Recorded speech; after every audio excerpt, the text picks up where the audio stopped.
My dearest Moosey Moose, Adam. Today is the day. We're getting married. Yeek! I'm so super excited to walk down the aisle and become your wife. It still feels so surreal to say that. Apologies for the abundance of exclamation marks. I just can't hold back my enthusiasm. I just love you so much. And this day will be all about the two of us and how lucky we are to have found one another. It's going to be the best.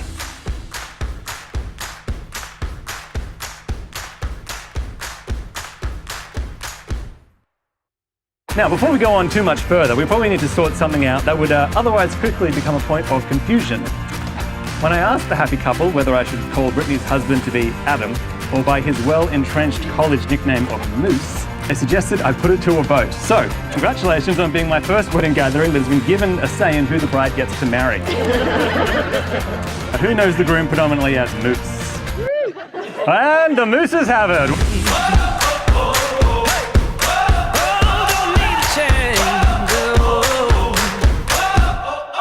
Originally going to start my talk by going back a few years to the time that I referred to as Adam's hair days. When Brittany was little, talking probably the age of 3, we told kids to grab a book, it's going to be a long drive. Brittany's choice was the telephone directory. And I said to her, why don't you pick a nice picture book? And she said, Mum, this has got all the words. So then I thought, I might go back just a little bit further. When I was about 2.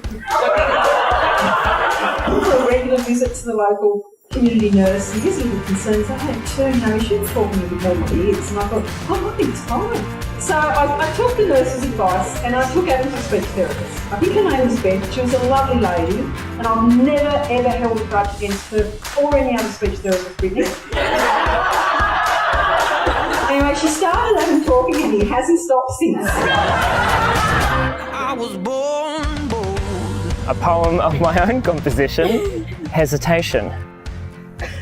Written in the early days of what I shall continue to call, for want of a better word, our courtship. Reading this poem again, I'm struck by 2 things. The first is the complete lack of any sense of rhythm. The second, and more importantly, is the complete ridiculousness of the title and the central conceit. There I was, sending you poems every day, on a high every time I spoke to you, seeking your eyes across a room, talking to you all night, willing the sunset to stay away so that it would never end. And I had the gall to write a poem called Hesitation to pretend that I wasn't sure about us.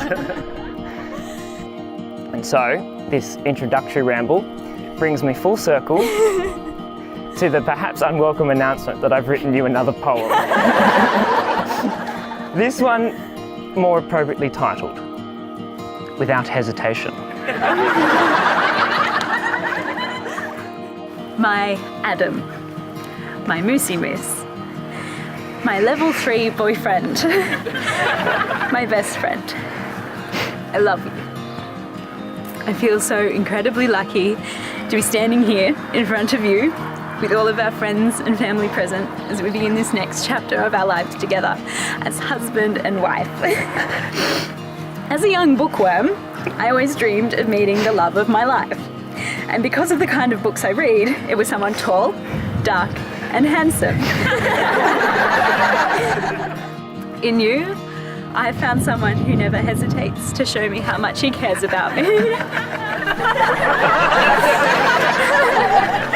Whether that be by bringing me tea or breakfast in bed, giving me the best bear hugs, or knowing exactly when to suggest we order pizza for dinner. But most importantly, you found someone who makes you happy, who makes you love life.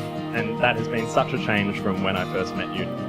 You know, and that change hasn't come easily. You've always been someone who's shown a bit of hesitation towards change. I wrote that before I saw his wedding vows, by the way. Without hesitation, fear or reservation, I know that you are mine and I am yours.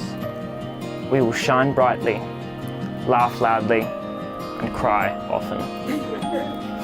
We will dance and sing and make funny noises at our dog. We will be bored out of our minds at times and be unable to choose which Netflix series to watch next. We will continue to walk quickly and willfully misunderstand what modern music is all about. We will age, with dignity of course, and face life's trials together. And throughout it all, remember this: I am yours and you are mine, without hesitation, without fear or reservation. Brittany, if this world is a mess of chaos and confusion and we have to make our own meaning, then I am lucky, because in you I have found more reason to revel in existence than any god or theory of man could hope to provide. You are the wonder that's keeping the stars apart. I found someone who loves dissecting the world as much as I do, and who pushes me to be more fact-based in my opinions. I found someone who enjoys Jane Austen like I do, and although I'll never understand why you're as keen on sport as you are, I'm glad I found someone who makes me more active and takes me outdoors, even if it's just for a picnic at the park. In you, I have found my person.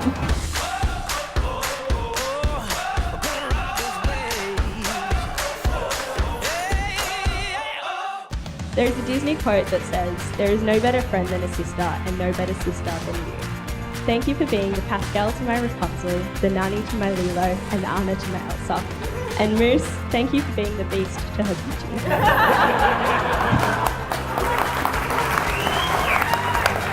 Who is more likely to swoon over Viggo Mortensen's manly jawline as Aragorn in Lord of the Rings: The Fellowship of the Ring?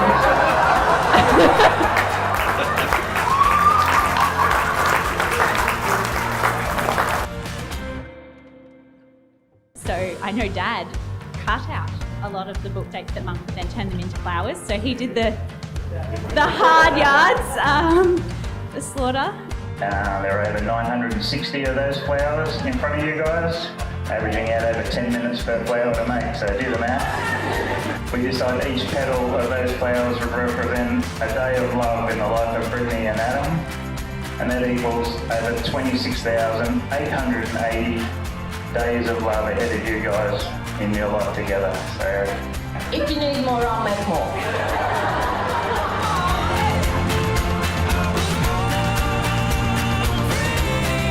Cobalt and I met in 2011. I was her older, wiser mentor.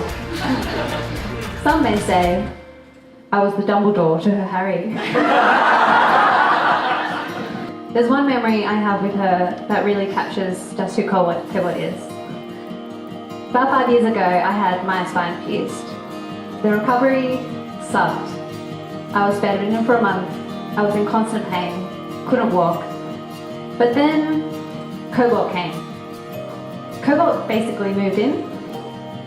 She encouraged me as I learned how to walk. She brought with her a dozen epic fantasy novels so I could read and keep my mind off the pain. I've never met anyone as caring and compassionate as Cobalt. So, Brittany and her now publicly formalised partner in patriarchy destruction have been smashing gender roles for years. They really have. Now, who out of these two got the most excited about selecting wedding attire?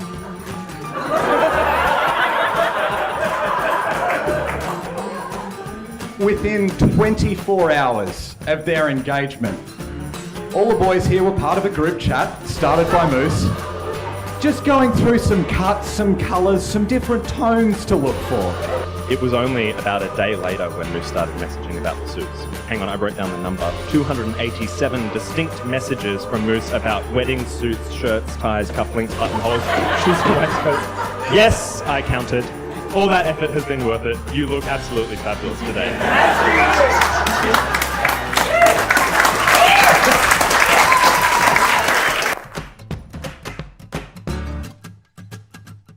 When I asked them what the future holds for them both, Moose replied with travel, pointless arguments, children, complaining about Sydney house prices, lots of escape rooms, watching Brittany succeed at whatever she turns her hands to, including escape rooms, me boring Brittany with constant descriptions of the most inane details of my job, rewarding relationships with friends and family, lots of tea, books and dogs, dancing, picnics, plays, and just generally lots of fun. Brittany said, same as Moose. Except, I would add wine, cheese, intense analysis of tiny points, working together to support our careers and develop our skills, and me bossing Moose around when we buy IKEA furniture. Because for some reason, that is just something that he just can't be trusted with. And I couldn't have said it better myself. With that being said, ladies and gentlemen, may I present to you the happily married couple, Moose and Brittany!